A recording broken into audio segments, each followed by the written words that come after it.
Paschimbanga school service কমিশনের group C এবং group D মানে ডাব্লিউবিএসএসসি গ্রুপ সি এবং গ্রুপ ডি এর যে নিয়োগ এবং তার যে রেজাল্ট, দেখো পরীক্ষা কিন্তু হয়ে গেছে এবং রেজাল্টের অপেক্ষা। তো এই রেজাল্ট নিয়ে সাম্প্রতিক পরিস্থিতি ঠিক কোন জায়গায় দাঁড়িয়ে আছে সেই বিষয় নিয়ে কিন্তু আজকের ভিডিওতে আলোচনা করব। প্রথমে দেখো যে সুপ্রিম কোর্টের একটি ডেডলাইন এবং সুপ্রিম কোর্টের থেকে কিন্তু বোঝাই যাচ্ছে যে একদম নিয়োগের বিলম্ব চলছে।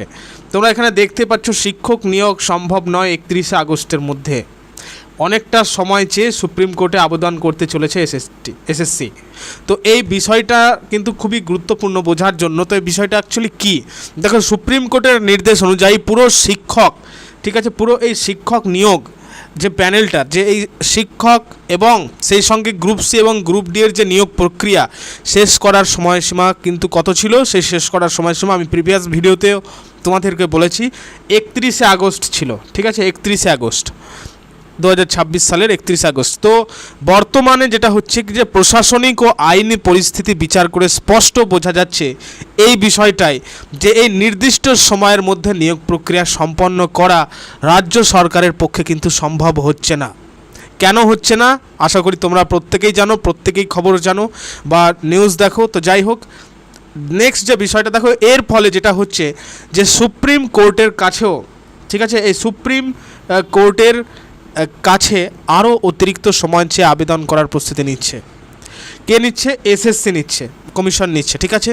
তো নেক্সট যে বিষয়টা বলবো সেটা হচ্ছে গ্রুপ সি কর্মীদের, মানে গ্রুপ সি এবং গ্রুপ ডি কর্মীদের যে বাস্তব দুর্দশা, সে বিষয়টা ভালো করে কিন্তু জানা উচিত। ভিডিওটা লাইক করবে এবং লাইক করে এই গুরুত্বপূর্ণ আপডেটসটি বন্ধুদেরকে শেয়ার করে দেবে, ঠিক আছে। এই জটিলতার মাঝে সবচেয়ে বেশি যেটা আর্থিক এবং মানসিক ক্ষতি হচ্ছে, তো এই আর্থিক এবং মানসিক ক্ষতির মুখে পড়ছেন কারা? গ্রুপ সি এবং গ্রুপ ডি কর্মীরা। যেখানে দেখো বেশ কিছু শিক্ষক কোনোভাবে বেতন পাচ্ছেন বা আইনি ছাড়পত্র নিয়ে কাজ চালিয়ে যাচ্ছেন, সেইখানে এই শিক্ষাকর্মীর যে দীর্ঘ সময় ধরে সম্পূর্ণ বেতনহীন যে অবস্থায়, এই অবস্থায় কিন্তু দিন কাটাচ্ছেন। তো যাই হোক, এই বিষয়ে আমি আর বেশি কিছু বলবো না। আরেকটা বিষয় যেটা তোমাদের জানা উচিত সেটা হচ্ছে ওবিসি বিষয়টা নিয়ে।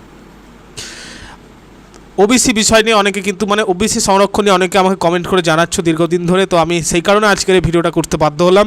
দেখো ওবিসি রিজার্ভেশন সংক্রান্ত একটা নতুন জটিলতা সৃষ্টি হয়েছে, নিয়োগ প্রক্রিয়ায় অগ্রগতিতে নতুন করে বাধা তৈরি করছে হচ্ছে এই ওবিসি ইস্যুটা। এই যে বিলম্বটা হচ্ছে অ্যাকচুয়ালি এই ওবিসি ইস্যু নিয়ে কিন্তু বিলম্বটা হচ্ছে অ্যাকচুয়ালি। দেখো সংরক্ষণের তালিকা ও আইনি বৈধতা নিয়ে তৈরি হওয়া এই অচল অবস্থা, এটা যতদিন না নিষ্পত্তি হচ্ছে ততদিন পর্যন্ত কিন্তু নতুন প্যানেল প্রকাশ, রেজাল্ট প্রকাশ, মেরিট লিস্টের স্ক্রুটিনি, এগুলো কিন্তু সবই কিন্তু আটকে রয়েছে, ঠিক আছে। এই আইনি জট না কাটা পর্যন্ত কমিশনের মানে সামনে এগোনো সম্ভব হচ্ছে না।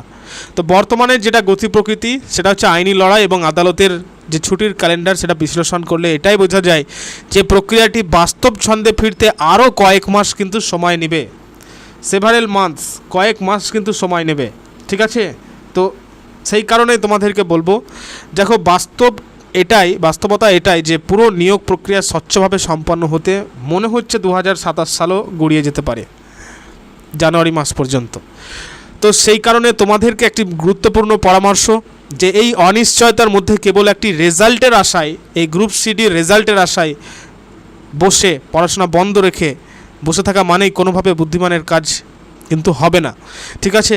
সামনে দেখবে পিএসসি ক্লার্কশিপ, ডাব্লিউবিপি, পুলিশ, ইতিমধ্যে এসএসসির স্টেনোগ্রাফারের যে এক্সামিনেশান সেটা কিন্তু ছেড়ে দিয়েছে, ঠিক আছে। সামনে যে মিসেলেনিয়াস, ডাব্লিউবিসিএস, এসবের জন্য কিন্তু এই রাজ্য ও কেন্দ্রীয় সরকারি যে চাকরির বড় যে পরীক্ষাগুলো সেগুলোর জন্য কিন্তু প্রস্তুতি নাও এবং নিজেদের প্রস্তুতিকে সেই পরীক্ষাগুলোর দিকে শিফট করাও।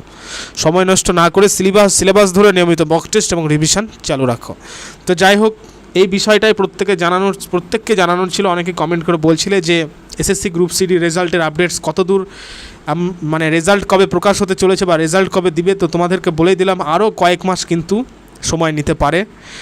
দেখো ওবিসি যে বিষয়টা আমি তোমাদের বললাম, অ্যাকচুয়ালি ওবিসি নিয়ে কিন্তু ওবিসি ইস্যু তৈরি হওয়ার জন্য এটা বিলম্বটা হচ্ছে। কোনো রকম খাতাগুলো সেগুলোর স্ক্রুটিনি কিন্তু আটকে যাচ্ছে, পরীক্ষার সমস্ত রকম প্রক্রিয়াগুলো কিন্তু আটকে যাচ্ছে। তো যতদিন না এই জট কাটছে ততদিন কিন্তু নিজেরা অন্যান্য পরীক্ষার জন্য কিন্তু প্রস্তুতির দিকে নিজেদেরকে এগিয়ে নিয়ে যেতে হবে। সো থ্যাংক ইউ প্রত্যেককে। তো প্রত্যেককে আবারও বলবো, অবশ্যই কিন্তু গুরুত্বপূর্ণ আপডেটসটি লাইক করে দেবে এবং বন্ধুদেরকে অবশ্যই শেয়ার করে দেবে, ঠিক আছে? আর আগামী দিনের গুরুত্বপূর্ণ আপডেট সম্পর্কিত ভিডিও পাওয়ার জন্য, দ্রুত পাওয়ার জন্য অবশ্যই কিন্তু চ্যানেলটি সাবস্ক্রাইব করে পাশে থাকা বেল বাটন হিট করে দিবে। আর ইতিমধ্যে আমাদের কিন্তু পঞ্চায়েতের ক্লাসগুলো কিন্তু দিয়ে দেওয়া হয়েছে চ্যানেলে।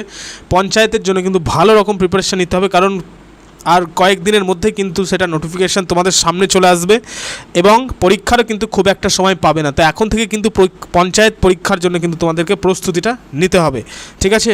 তো যাই হোক, থ্যাংক ইউ প্রত্যেককে।